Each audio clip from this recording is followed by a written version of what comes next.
If you are a Dota boomer like myself, maybe you think there's a typo in the title of this video. After all, dead lane is a concept created by the player/content creator Bananas Lemmy in my jammies. No, this video is not about the dead lane, and in case you're new to the game, this is what a dead lane is. Where the dead lane concept means that any play you make on your own safe lane is to relieve pressure, and any play made in the off lane is to create pressure. What I am going to talk about today is something that I haven't heard many casters or even content creators talk about. Something I'm trying to call the death lane. If you don't play mid, you might have never noticed this, but mid just seems to be the lane where most people die after the tier 1 tower falls. You can test this yourself if you want. Open a replay of yours and start watching the game from minute 15 or after your tier 1 fell down. And take note on where most deaths are gonna occur. This is obviously not 100% accurate, but it's very accurate. There's like many reasons for this to happen so constantly. Since you have Dota open, create a lobby, go to the mid lane, and place a random ward. You will notice that there's almost no trees blocking the vision there, meaning a lot of the wards get an insane amount of vision. Vision means easy to kill.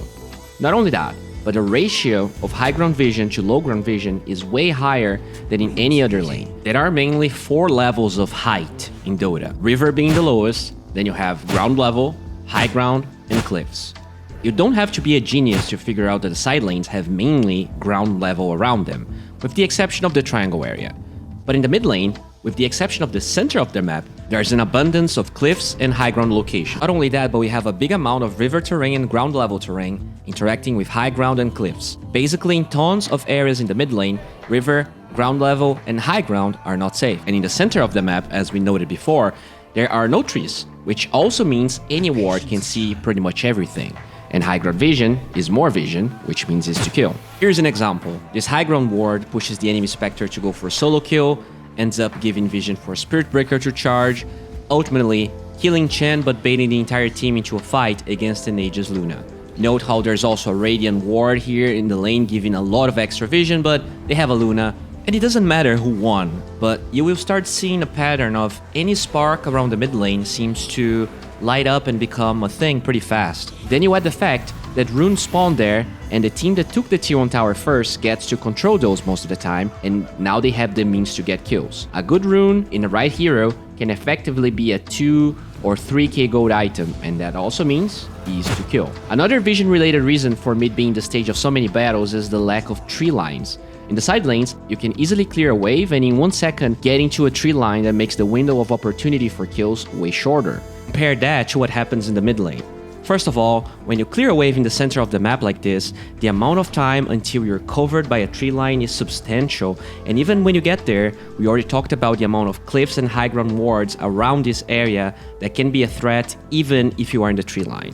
Not only that, but in the side lanes, most of the tree lines you will get into after clearing a wave are in the same height as you, with way less cliffs and high grounds around you, which is way safer than either walking in a tree line that could be seen or going up a high ground. And while all of that is important, the main reason so many kills happen in the mid lane is very simple. It's just easy to get there. And maybe if you're from North America, this explanation isn't good enough for you, so let me explain it in an easier way.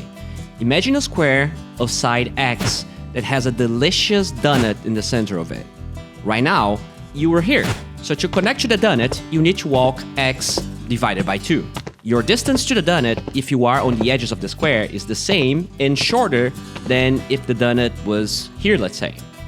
Obviously, we can be more rigorous and try to prove this by using an uniformity density equation, but yeah, I don't think you want me trying to solve this. Source for this information is Trust Me Brah or this random guy on Twitter. The point is that the center of the map is on average the shortest distance to most parts of the map. And if you have an IQ above Slacks, you now understand that by donut, I mean the start of a skirmish. There's a skirmish happening in the center of the map. It's much easier on average for someone randomly placed in the square to connect to the middle of the map than any other point. And because more people are willing to go the distance and grab the donut, more kills are gonna happen. So, knowing all of this information, what can you do to kill some noobs or start dying less when you want to get farm from the mid lane? How are you supposed to defend it and benefit from it without dying? There are 3 alternatives to dealing with mid without fear of dying. You will need either one of these 3. 1. Being able to kill it very fast and have a mobility spell. So AM, TA with Blink, Sven. 2. Being able to do it from Fog. Lina, Drow, Zeus, or being able to tank the gank. Ideally, it's nice to have a support behind you just in case, but heroes like Brewmaster, Tidehunter, and Visage fit the bill. If you're not in any of these categories and you try to farm the mid lane in the later stages of the game, you better have vision of the heroes that can kill you, or else expect mid to be the death lane. If you are in the aggressor side, then try to utilize the same knowledge but smoke towards the mid lane as a place that is easy to kill people. A very solid way to smoke is just going towards the mid area and either waiting in the mid lane with a ward placed in a high ground location. Why? Because there's a ton of vision, and so especially during daytime, you will get to see people before the smoke breaks. You can also just smoke into their triangle, which is notoriously risky, by the way. So in case you're going to do this, make sure that 1, you have vision of a fair amount of heroes in faraway places, and 2, get vision in a cliff once you are there.